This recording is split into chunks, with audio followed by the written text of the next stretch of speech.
Unbroken Tea Society. We are back with your short game coach for the Index Experiment, Mr. Parker McLachlin, aka Short Game Chef. And either you have shrunk or I have gotten taller since the last time you saw it.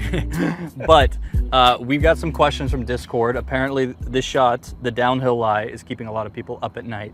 So I need you to talk us through how we can avoid disaster when we've got such a severe slope. Yeah, so as you can see, this is probably like a 25, 30 degree slope. You were about 6-7 inches taller. Yeah, but you're gonna find these out here, especially in Arizona, a lot in Florida. I find these sort of banks, bowl. Any of these really like TPC courses where they build it for the grandstands, you're gonna find it. And so a lot of courses in America will have this, you know, even your abandoned dunes and whatnot that has all these dunes, you're gonna find golf courses like this that will have severe slopes. Fortunately, we've got a good lie here, but the philosophy maintains the same. So we need to own our low point. Okay. So how do we own the low point? Well, one of the things that I see most amateurs wanting to do is lean into this slope, right? Lean into the downslope. Backwards. So leaning backwards, this is where they feel most comfortable. Okay. This is the most easy way. If you're just gonna stand here, you're gonna stand like this, you're leaning into the slope. This is horrible because now your low point's gonna be back here. Horrible for golf. So what I want you to do is get into what feels like more uncomfortable, something that's probably way more athletic. You got to engage, you know, this quad quite a bit more. So what I want to do is get my shoulders tilted with the slope. I want to get my weight with the slope. And then from there, then I match up my ball position. So if I were, let's say, to get my weight with the slope, shoulders with the slope, and now I have my normal, like, let's say middle of the stance ball position, I'm gonna hit like the top of this golf ball because my low point is now well forward. So I need to make sure that I match up everything that I'm doing with my shoulders and my weight and match up a ball position that matches to that. That's really, really important. That's gonna help us start to own our low point, which is the most important thing for this downhill shot.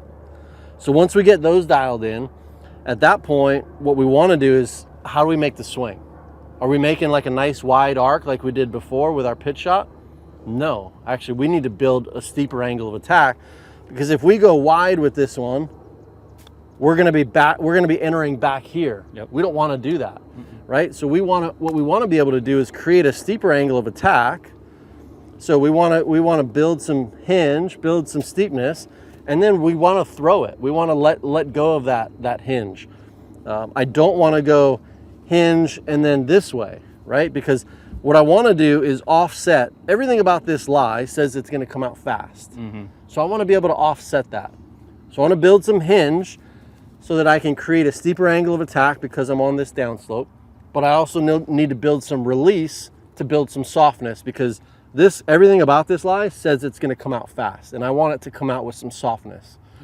So I want to build some hinge and I want to build some release. So let me hit one and then you can kind of ask some questions. But I've got an open face. Shaft is still fairly neutral. I'm leaning with this slope, hinge, and then release. And that's just gonna spin a ton. It's got a lot of spin on it because the lie is pretty good. And so this is like cheat day for all of your fundamentals. I mean, we just get to break every rule, right? We get to hinge it. We get to slide the hands forward. Now talk to me about the way the ball's gonna react. Now we're kind of in the first cut, so it's sitting up a bit. You got some cushion, but how do you go about picking loft for this? How does the ball flight change? Obviously, I think it's going to come out with a ton more spin. Yeah, so I'm going with my highest lofted wedge, my 60 degree. And for those of you that have like the flight lines on your Vokey wedges, I'm going to open this thing up to that forward flight line, and that's going to give me the most amount of loft on this thing that I can. And from here, now as I hinge and release, you can see it's still not coming out that high, is it? No. Like it's still a fairly low shot because I'm on such a severe downslope. Even though, I mean, at address, I probably got 75, 80 degrees of loft on it.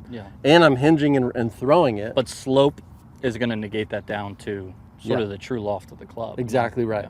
Exactly right. Now, if I just played this shot, you know, with a square face, right, and a hinge and a release,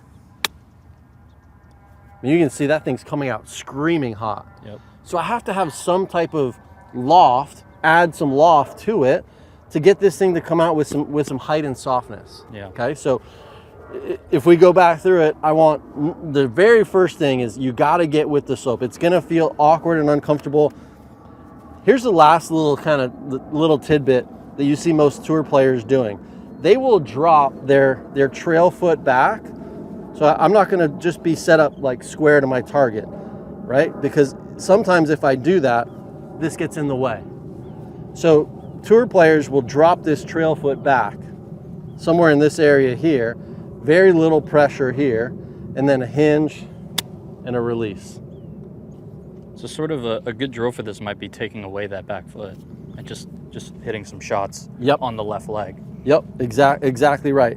To me, that's a really good one for this lie because, again, our main goal for this is to make sure that we get our low point in the right spot. Yeah. If I start leaning into the slope because it feels more comfortable, my low point is back here, and then you see those shots quite a bit. Yeah.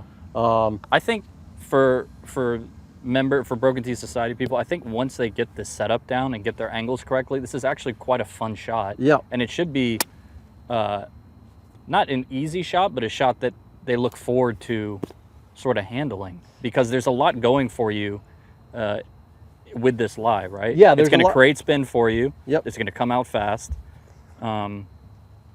You can there's a lot of playfulness in this shot. Yeah. Right? There's a lot of hinge and a lot of release and a lot of playfulness. It's just about making sure that you get yourself in the right spot so that you're coming down and having the proper entry point every single time, and that you're not bottoming out 8 to 10 inches early, which I see most people doing. Most people don't get stacked enough here, and they like to lean their weight into the slope, lean their shoulders this way to try to hit it higher off this downslope. I want you to get more this way and then get your height from the club face being open, from the shaft being neutral. That's where you get your height, and then get your height from that release. And even as I mishit a couple of those shots, they're all still working out pretty good. Yes. Because I've owned my low point pretty well.